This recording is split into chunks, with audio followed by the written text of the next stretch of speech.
I made a choice after I let her go that I would continue to live, and it would be to honor her life that she lost. My name is Bianca Johnson, and my business is Bianca Johnson Empowerment. And I'm thrilled to have Sabrina Fletcher with me, the TFMR doula. And it's so exciting for both of us to be in community together with people from all over the world, because I think certainly for me, a lot of my healing was discovering communities, often very far away from home, where I had a place. So thank you for those joining us live, and to everyone who's watching this in the replay, welcome from wherever you are. We'd love if you would let us know in the comments where you're from so that we can know how far the story reaches. What you were saying before, that once you found other people who had gone through it, it really helped so much. I think that has been a key piece in Mm, how I'm like the life after TFMR, life after the mm, diagnosis, like, and also helping me to still remember the decision and remember my why, because now I've found other people who have had to go through it too. And they're, saying baby, they're saying I miss them. They're mm. within our TFMR grief places. We get to just be grieving mothers and parents. And that is a relief. That was a huge Absolutely. piece of my Absolutely. healing for sure. So, Yeah, I agree. And unfortunately for me, it took quite a few months before I found the group, the specific TFMR groups. But during my pregnancy loss journey, I had been blogging and so had found other pregnancy loss bloggers all those years ago, before Facebook groups and those sorts of things. I think the global community for me, I think also having been a traveler, like I found a lot of my support globally in any case. Last week we spoke about leading up to the diagnosis, and tonight it's about the after. And I think there's a lot of conversations on platforms about the deciding and the decisions and the diagnosis, but there's very little conversation about the after. Sometimes there's support for the first few weeks immediately after, and there's a lot more now certainly than there was years ago. But I think kind of as the journey gets longer, there's still a need for support, particularly for people who are carrying decisions that maybe fluctuate as they change. And I know for me, an interesting thing has been perimenopause and how triggering I've found all of the changes in perimenopause, and how suddenly I'm leaning, even though I'm 7 years out, I'm leaning much more on those groups now as well. Have you got some thoughts around that? oh, totally. Because the grief itself, the feeling sure or unsure about the decision, the coming up on anniversaries, going through different hormonal changes in your body, it's all cyclical. All of them are cycles. And so, yes, I do too. When I like when I run my smaller grief circles, the Ascend TFMR grief circle program, we meet together with like 3 to 5 of us for a few months. And whenever I have one of those circles coming up and I'm going through, maybe my period is late or, different things like that, like it brings it all up again. Or even sometimes like your own period can be a trigger again, and even years later. So it's definitely a thing. If you feel that, I think of it this way: when we're parenting a living child, that support needs to continue. Even when our children are grown, you still want to be around other people who are parenting, other people who are parenting in that stage of life. And we are still parenting our babies too. It just looks very different than what we had thought it was going to look like. It's parenting through the veil, which may mean that we need very specific support places where people aren't going to say, oh, that's silly that you have their picture up, or that's silly that you mark the anniversary, or that's like, those aren't signs. Like, why do you have an animal or a number association? Just like, get on with your life already. We don't need any of those comments. We actually need to be with other parents who are feeling the same things that we are and support us where we're at.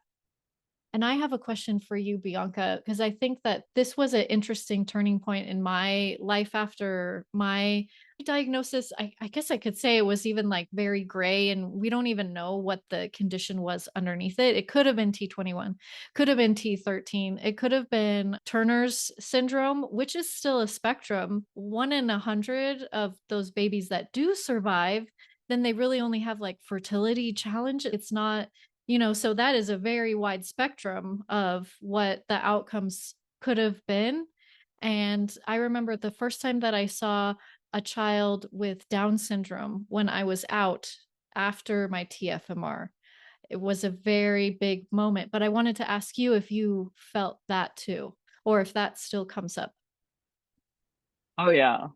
Yeah, absolutely. So for me, it happened weeks later. So very soon after the diagnosis. And we went to a friend's birthday party, and the woman had 3 children, and her youngest was Down syndrome. They were having a pool party, and the older kids were all happily in the water, handful of parents kind of watching the 8, 9 year olds. And she was almost exclusively dedicated to this child and controlling where he was and what he was doing. Other parents were able to socialize, but it was difficult kind of situation to be in, but also to see the spectrum because he was fairly physically capable, but clearly not mentally capable to be in such a busy situation. He would get overstimulated, and so she was constantly having to move away from the group. It was a realization for me in that moment to know that the decision that we'd made was the right one for us. Talking about Turner syndrome, a few years after my termination, I had a friend who had a full-term Turner's baby. My miscarriage between my children was a Turner's syndrome baby that had stopped growing at 9 weeks. It was interesting to watch this child grow up because they were in our circles, and so I would see the updates, but she was tiny. She was on hormone supplements almost from birth. Even though from the outside she looked just like a petite child, we knew that there was quite a lot going on in the background. She would need medical support throughout her life and Mm. would never have children and all of those sorts of things. As we talked about last week, a lot of it brings up the what ifs. What if my baby wasn't on the bad end of the spectrum? But Mm-hmm. also, it could have gone either way. And Yeah. I think the one what if that I often come back to is what if it had damaged my health permanently? Because then I Mm-hmm. was leaving 2 living children and a husband without their support. I know for me, that first year was difficult. The first year was definitely one of my hardest. I found myself withdrawing from my husband. For me, touch has always been my love language, and it was the one thing I Mm. didn't want. Oh. In probably for about a year, I think there was a lot of societal judgment that I was internalizing, Mm-hmm. um, which I think is fairly common with TFMR. And I think Mm-hmm. also, I remember my therapist saying to me that I needed to leave the groups because I was comparing my grief.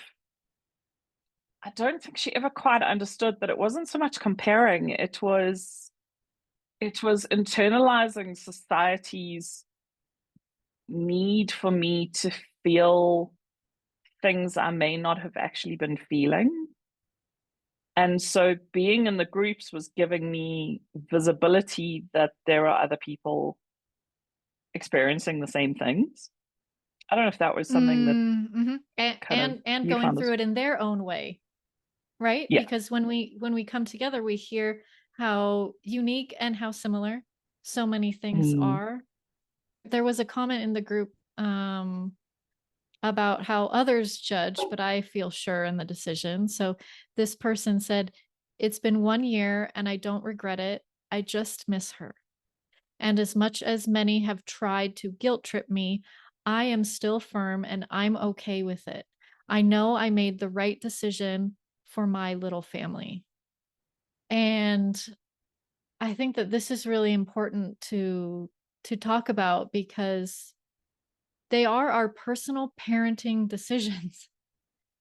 And then we must live with them. I think something that I felt a lot, especially after my loss, but even when I like first became a parent, and some people are going through TFMR as their first parenting experience, and then there's no baby, so they're like an invisible mother. So there's another layer of that. But I also felt that invisible mother to this baby. I had that invisible piece to it. But being in the groups helped me see, okay, others are feeling that way. So what if I'm not the wrong one? What if it's actually society that's really messed up around so many things about death, grief, disability, rights, access, everything that comes up around TFMR?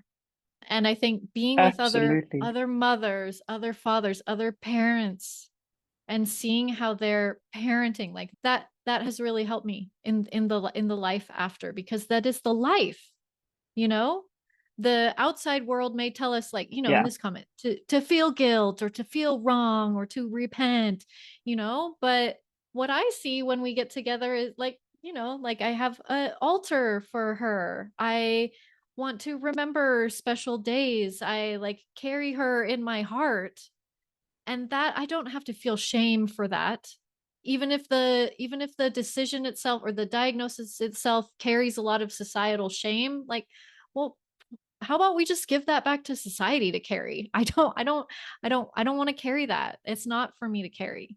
And then about your husband, I think, yeah, it went up and down for me too, whether I felt I could be sexually intimate, or there were even some moments where we really leaned on that, instead of talking, because talking about it was so hard. So, Yeah. again, it can be Absolutely. unique. It's different for each couple. And then Yeah. finding your way through in the life after. Yeah. And I think kind of one of the key things for me was finding my way through. It wasn't about society telling me that I was okay and that I'd found my way through. It was about me muddling through. I know for me, journaling was a huge help, and just writing all of my thoughts out and getting them out of my head. Eventually, it turned into the book, but at the time, it was journaling when I couldn't sleep. It was getting all those thoughts running around my head, out of my head and into my journal. Even if they never saw the light of day, at least they were out of my head. Were there practices that you found really helpful for you to get to that point of feeling like life could take up space around the grief? Mm-hmm. Yeah, writing was one of the things for me too. I wrote and wrote and wrote and wrote. I have my whole story as a like memoir draft that needs to come out. So that will be coming out too. But also writing for me, like you said. And a lot of art came later, maybe like a year or two later.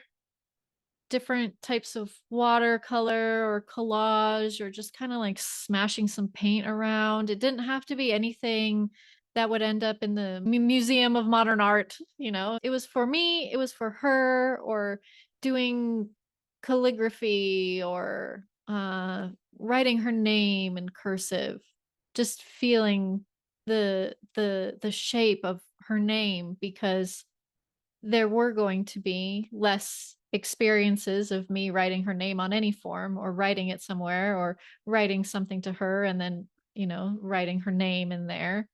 So those were my moments of connecting Love with her. that. Yeah, yeah, it's so beautiful. The first time I felt that shape, I was like, "Oh, that's the shape of her name." Mm. And that's, you know, pieces of her that live Mm. with me. Whether or not someone thinks I did the wrong thing or you should have given her a chance, it's like, listen, I know what I had to do, and also the grief and longing and despair is sitting in your body. So these things that Mm. I would do to move it through and have it live on a piece of paper, to move it through and have it live here, or even walking meditations or just walking or sitting in the grass, like Mm. being out in nature, like move it through the body. Also send it down into to mama earth, like help me hold this. I can't hold all of this. I'm one of your billions of little organisms. I'm just one.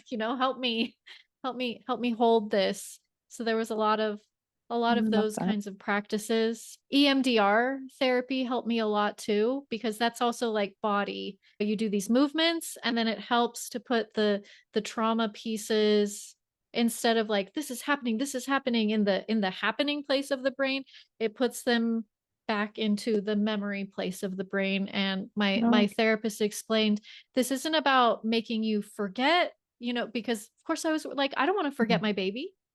I don't want to forget, any of the details really, but I also don't want them to be giving me a panic attack, throughout Mm. throughout the day. Yeah. I want to be able to say that that was horrible, that part was horrible, that part is, unjust and should never happen to any grieving parent ever, and I still think about those things. And also, these were the moments where I was connecting with her. This was why I made the decision, all of those things. So all of those things helped me then Mm. live in the moment. We had a comment in the Facebook group about Mhm. someone who's still dealing with the trauma of all of it. They said, I had a TFMR in January. I'm dealing with a lot of trauma, both from the TFMR and the complications after. Yes, because this is a complicated pregnancy. It just is. I Mm. have a lot of PTSD, depression, anxiety, and now I'm developing OCD tendencies. A lot of what I'm dealing with is that I feel like what happened to me, all the complications was because I chose to TFMR, kind of like this is my punishment. Working with a therapist to change my mindset, but it's hard. Mm. And I just want to say, yeah, the life after the diagnosis can also be filled with, the trauma Yeah. responses. And there are ways to move it through. Yeah. The things that worked for me were all of these body-based practices. And you know Mm. what? I even consider the TFMR grief circle as a body-based practice too, because we're coming as bodies. It's like, Mm. and I read this as one of the agreements at the beginning of each circle, that the circle is the medicine. Like, just bringing your body into the circle. That Mm. that is also a body-based practice. And Yeah. like trauma informed mindfulness, because oof, like I couldn't do regular meditation where it's like sit and notice your breath and Yeah. don't move a one damn muscle. And it's like I've been through so much through my body, you know I've been through so much. Like sometimes I need to, like, I'm moving it I'm trying to move it, I'm trying to move it through, so I even had to adapt all of my mindfulness and meditation practices to help me, so that I could live life again, so that Yeah. I could live in the life that For that sure. I'm in, this life that through the decision, it's like, this can't be the way with this baby in this case. So now how will I Mm. live in this reality? It's so interesting you talk about the body. And one of the things that I've discovered in the last 18 months, 2 years, is TRE, trauma release exercises. I've heard of that one too. It has been incredible for me, like truly life-changing, actually. I found a practitioner who does small group sessions But Oh, cool. it's all done in silence. She doesn't do guided meditations or anything. You do and then she sits and holds space while you shake, and you literally shake it out of your body. So many people are like, that just sounds so weird. And I'm like, in the beginning, it does feel a bit weird. About 4 or 5 sessions ago, I realized that my womb wound is healed. And it did not for me come from talking about it. Mm. Yes, it's Mm-mm. come from sharing my story, and getting the words out is part of it. But the actual deep seated healing has come out of this very much body based practice, which has been incredible for me. Mm.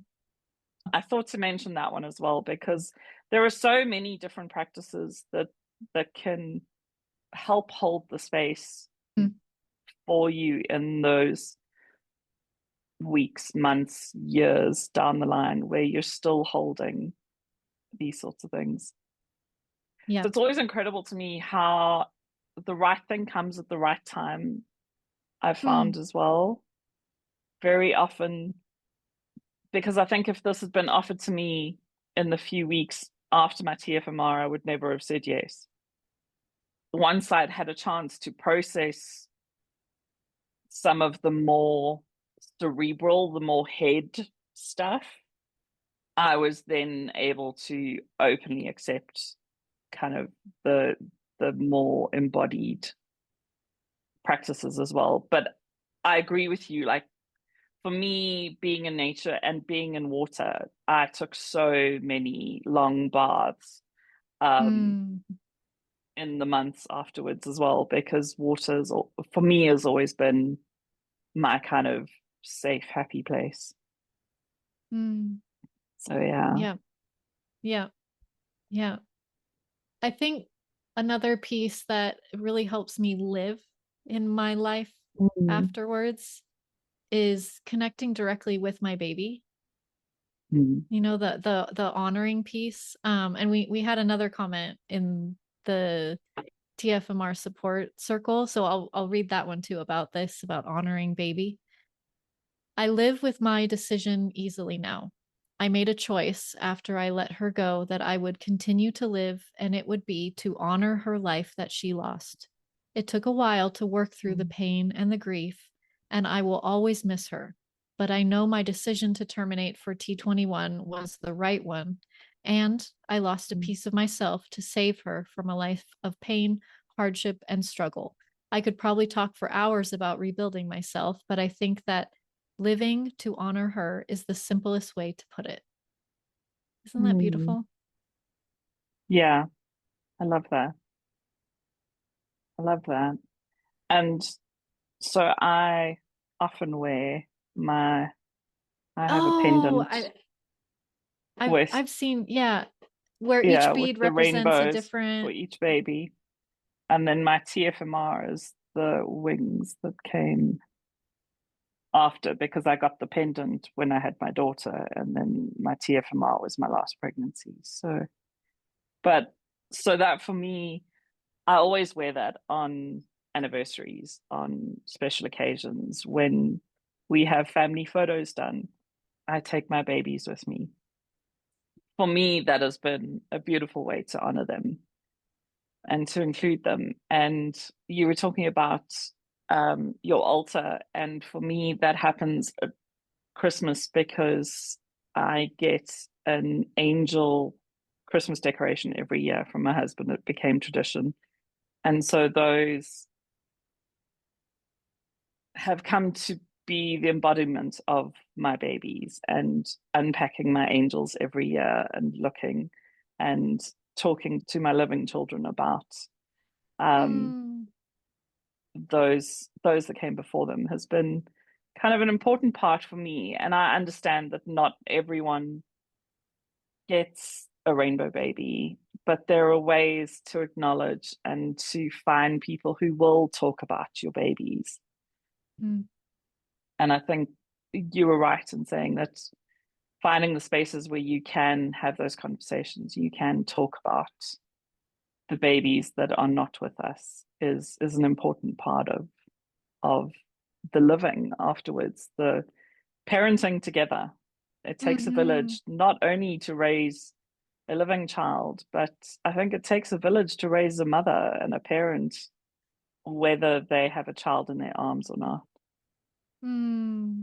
Hmm. Yes.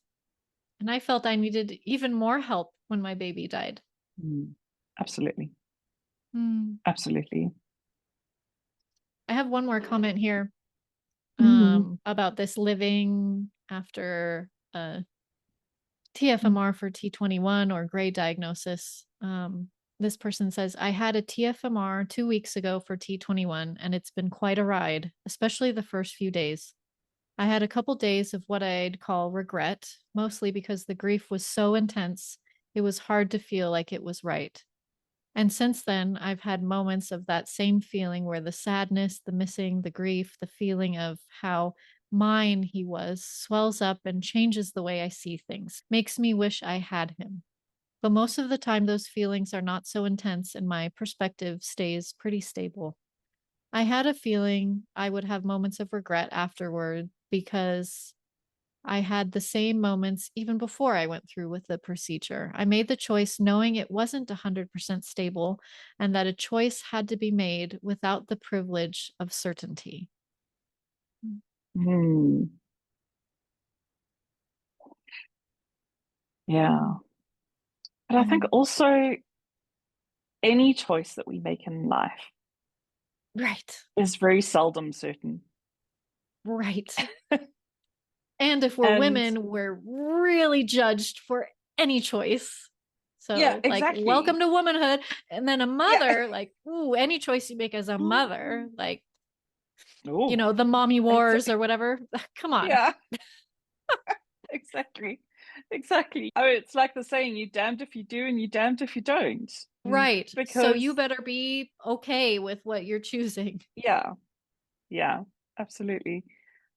Yeah, and I think no one really ever truly has the privilege of certainty, Right. particularly in these situations in a No. TFMR, whether it's for a grade diagnosis, T21, or any diagnosis truly, because there's there's always someone who's an outlier in the story either Mm-hmm. side. Mm-hmm. Um, and yeah, I think also kind of living Yeah, with and that of course those are the decision. cases that we can find on social media. Yeah, We exactly. and then we torture ourselves with following that family who has the child that survived to 3 when most other children or babies live 1 minute, 1 hour, 1 day. Yeah, And yeah. No, I know, absolutely. I think a key thing as well with the living after is learning to hold that decision, because I think what often happens afterwards is we get more information, or we oh, and and so then we're like, okay, well, now we have more information, we should have made a different decision. But it's holding the fact that we did the best we could with the information we had at the time. And I think that's, and whether that was, I mean, because I know people who have been in these situations and look back decades later, hmm. and the information now is so much more detailed Oh, and there's so much more oh. information. And now they're like, well, maybe it would have been different, or I shouldn't have made that decision. But I'm like, you did the best with the information you had available to you. And I think for me, the true living comes from being able to hold that decision and grow my life around the grief, carry the grief with me. It's such an integral part of who I am. And it made me the person I am. It made me the parent I am, Mm-hmm. I can carry that with me forward and not go back and question the decisions I made because the information I have now is different to what I had then. Mm-hmm. Mm-hmm. Yep. Yeah. And whatever all that outside noise, it's still me and this baby. And it's me in that pregnancy at that moment and what we knew. And I really, if I waver in the decision, I have to go back to those points of surety that I had in those moments. And of course it went up and down, like this last comment said, it went up and down even in the approach to having the termination. Of course it did, because it's a huge decision. It's huge. And of course it's going to change us, but more than that, all of our babies are going to change us. Whether they're with us for one day, 3 months pregnant, whether they're born and they die, whether they're with us our whole lives, they're going to change us. Yeah, absolutely. Literally, because their DNA is in our brains. I love that. You know where else the fetal cells go is into the heart. Oh, So wow. beautiful. Yeah, absolutely. Yeah. I Yeah. love that. But yeah, I remember reading that and going, okay, that's why they change us, no matter how long they were Mm, with us. I used to talk about the thing I grieved the most was my naivety around pregnancy mm, and the ability to just go, congrats, when someone announces a pregnancy. And now it's like, I hope it's smooth sailing, right, which is right. kind of as much as I can offer. But I remember reading that they stay with us no matter how long we carried them for.